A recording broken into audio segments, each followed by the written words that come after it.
हल्लीचं जीवन एवढं धावपळीचं झालंय की यामुळे अनेक जण डिप्रेशनमध्ये जात आहेत। या डिप्रेशन मधूनच कित्येक लोक आपल्या आयुष्याला कंटाळून टोकाचं पाऊल उचलतायत आणि आपलं जीवन संपवतायत।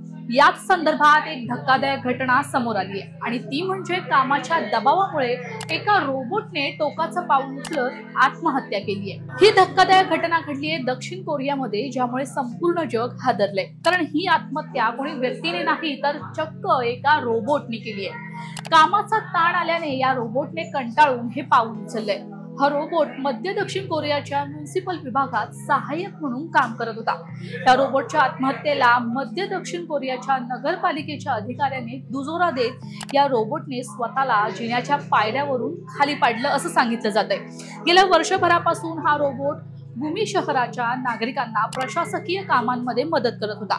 काम करत असताना तो अचानक पायऱ्यांवरून खाली पडला। यानंतर सर्वांनी त्याला जाऊन पाहिलं असता हा रोबोट मृत झाला होता।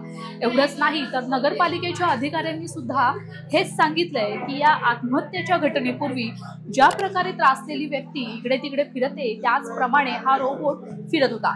त्यामुळे नगरपालिकेने या प्रकरणी चौकशी करणार असल्याचं जाहीर केलंय। हा व्हिडिओ तुम्हाला आवडला असेल तर कमेंट करून नक्की सांगा। त्यासाठी लोकशाही फ्रेंडलीला लाईक, शेअर आणि फॉलो करा।